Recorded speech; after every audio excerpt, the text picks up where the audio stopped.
Okay, in this video, we're going to talk about how partial derivatives show up in science. So I'm going to use an example. I made a previous video talking about body mass index. It's an application that our textbook uses quite frequently in this chapter.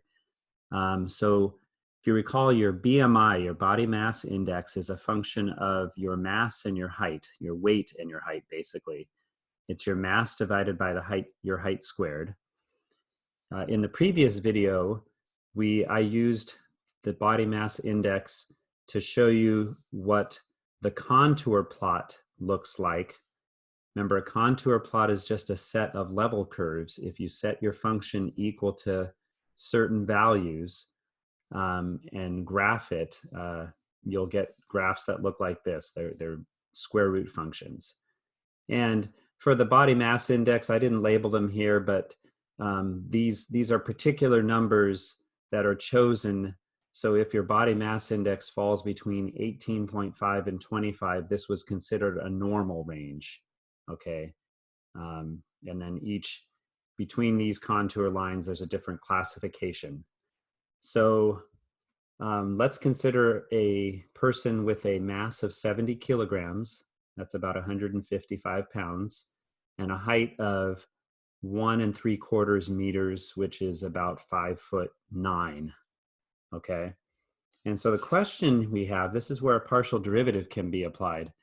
How would a person's body mass index change if they were to gain some weight or mass, but their height stays the same? Okay, meaning constant.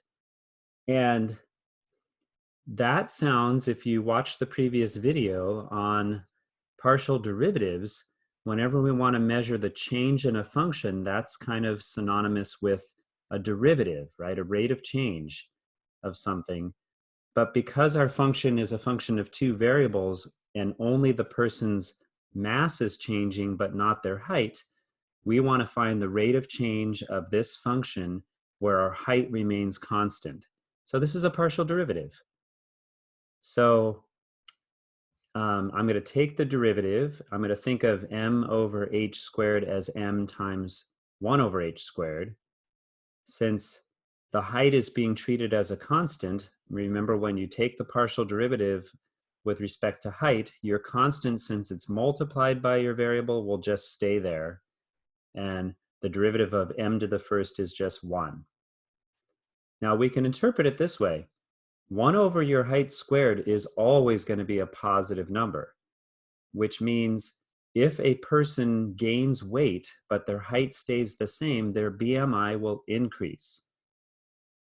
Now that should make sense from an intuitive level, right? Your body mass index, the higher it gets, the higher your body mass index becomes. Okay, so that's confirms that, what our intuition would say. All right, how about this? What would happen? Let's do the opposite. What would happen to a person's BMI if they get taller, so their height increases, but their weight stays the same? So if someone gets taller and their weight stays the same, you can imagine they're getting thinner, right? They're going to be more lean. So you would imagine their body mass index would probably decrease. So we can confirm that with a partial derivative. So this time, we're going to take the derivative keeping the mass constant. We're going to bring the h up as h to the negative 2. The mass will stay there since it's multiplied by your variable. And then we take the derivative of h to the negative 2, negative 2h to the negative 3. If I combine this all, I get negative 2mh over h cubed. And of course, a person's mass is always going to be positive and their height's going to be positive. So these two variables are positive, but with that negative there, the whole thing is going to be less than 0, which confirms what we would suspect, that if a person gets taller but stays the same weight, they're going to have a lower body mass index. All right, staying with this same topic, I think a good skill to know how to do in terms of this problem is to compute partial derivatives to answer these questions. How does their BMI change? But another skill to be able to do, in many contexts, you're not going to have an actual equation. You might just have a bunch of data plotted. And so this is the same picture I had on the previous page. This is the body mass. These are your level curves, right? These are values for your BMI. And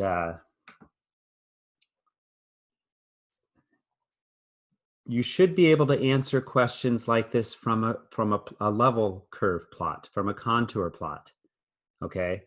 So for example, the first question we asked is if a person had a weight of 70 and a height of 1.75 meters, if we move in the direction of increasing mass, meaning if we're taking the partial derivative with respect to mass, we're treating the height constant, that means we're going to move towards a higher mass, right? That would be indicated with this arrow, but our height's going to stay the same.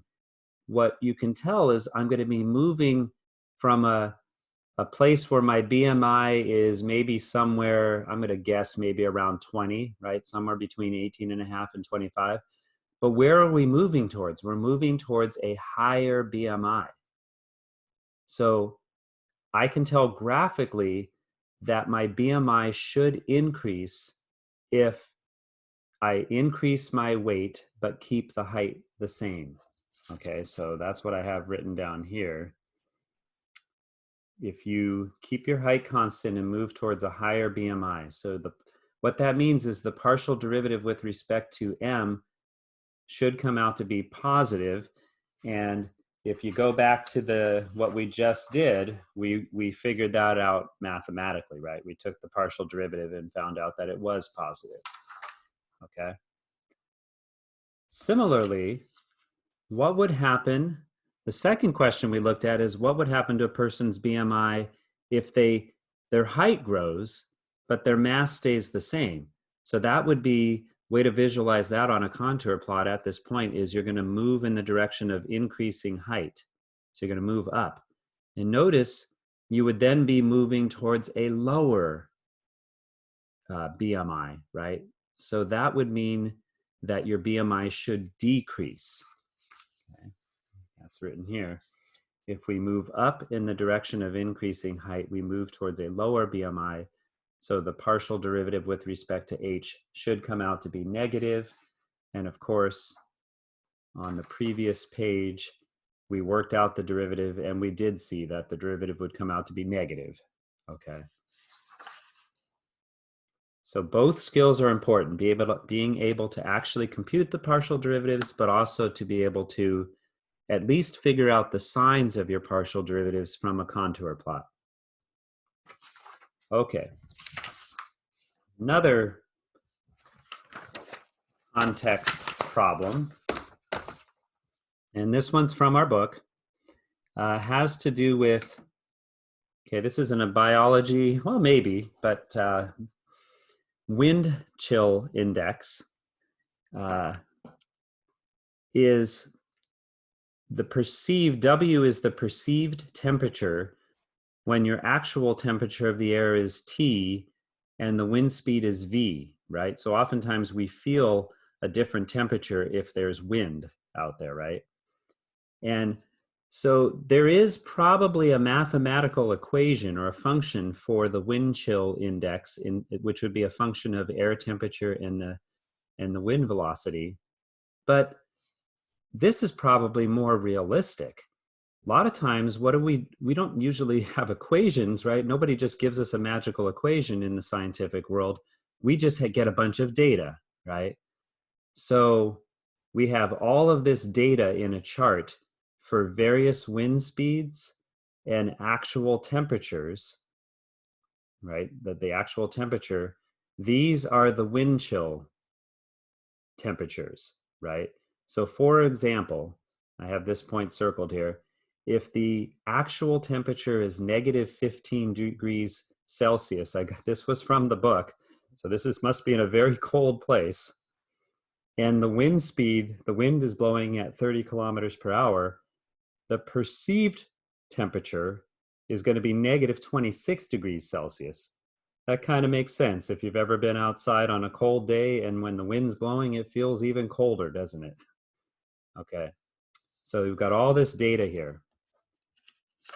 We can also think about partial derivatives and work them out, or at least approximate them from data. So first question is, what is f sub t at negative 1530, and what is f sub v? Okay, f sub t could be thought of as, then that's a partial derivative. That's how much does the wind chill factor increase or decrease if I increase the temperature but keep the wind speed the same. Okay, so let's do this one first. So we're going to hold wind speed constant, and we want to know, how does the wind chill factor change if we increase the temperature? But we don't have an equation here, right? So we can't take any derivatives, but we can certainly use the data to approximate what we would have gotten. Okay, so here's how we do this. If I'm going to increase, this is where my where we want to compute this. So we could make a couple of calculations. We could say, okay, well, how much would it change if we move from here to here, right? How much does my wind chill change moving from there to there? Well, what would that be? That would be the change in my function, the change in my wind chill, divided by my change in temperature. So how do you find the change in the wind chill? Negative 26 minus negative 20 gives me 6 degrees. Yeah, it's actually negative 6, right? But then, and what's my change in temperature?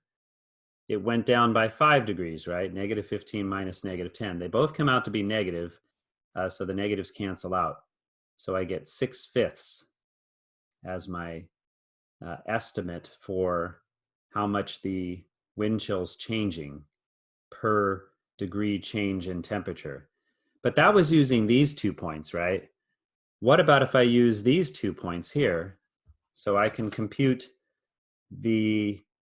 or get an estimate for my partial derivative with respect to t using the points I labeled it C and E. And I'm going to have to move the chart out of the picture. But that would be done the same way. I would find the change in the wind chill divided by the change in the temperature, and we get an answer of 7/5. So it kind of stands to reason, since I took 2 separate points to compute the change in the wind chill with respect to time, why don't we just average these, right? Let's average them together. And how do you average them? You add 2 things together, divide by 2. That gives us an answer of 1.3. So the way you could interpret this now, when the air temperature is negative 15 degrees Celsius and my wind speed is 30 kilometers per hour, the perceived temperature, the wind chill index, will increase by about 1.3 degrees Celsius for every degree colder of air temperature, right? Because we're going down, we're making our temperature even colder. Okay. Now we can do the same thing. I'm going to cover this up so I can keep my chart here. To estimate the partial derivative with respect to v at that same point, meaning how much does the wind chill change if we increase the wind speed but keep the air temperature the same, right? We're going to hold T constant this time. So similarly, what I'm going to do is I'm going to do 2 calculations and average them. We're going to compute the change in the wind chill from B to C and from C to D, and then we will average those. Okay. So from B to C, the change in the wind chill, you can do negative 26 minus negative 24, or you can just look at that and say it decreased by negative 2, right? How much did the wind speed change? That changed, it increased by 10 though, right? From 20 to 30, or you can go 30 minus 20, however you want to do it. Bottom line is I get negative 2/10, which is negative 1/5 degrees Celsius per kilometer per hour of wind speed change. If you use points C and D, you get negative 1/10 degrees Celsius per kilometer per hour. So if I average those two, add them together, divide by 2, I get a measurement of about negative 0.15 degrees Celsius. The air temperature, I'm sorry, the wind chill, the perceived temperature will decrease by about negative 0.15 degrees Celsius for every kilometer per hour increase in wind speed, which I have right here. One other question, this is to me was kind of interesting. They ask what appears to be the limit as v goes to infinity, mean the wind speed, if the wind speed were to get infinitely large, which of course is not possible, how would that affect the rate of change of wind chill with respect to velocity? And to answer that, you've got to go back to the chart. Sorry. Okay, if you go back to the chart, look at for any temperature here, as the wind speed gets bigger, notice that your change in wind chill factor doesn't change very much, right? From 60 kilometers per hour to 70 kilometers per hour, there's no change, right, at a temperature of negative 10. And same thing for negative 15. There is a decrease of 1 degree at an air temperature of negative 20 and also for negative 25, but it certainly appears like there's not going to be much of a change. I guess what that's saying is at some point when the wind speed starts to pick up, it's going to be really cold, but it isn't going to get much colder, no matter how much more windier it gets. So from the table, there appears to be little to no change in wind chill index once the wind speed gets over about 50 kilometers per hour. So if we could increase the wind speed to infinity, we would have to say that based on our data, there would be no change in the wind chill index. All right.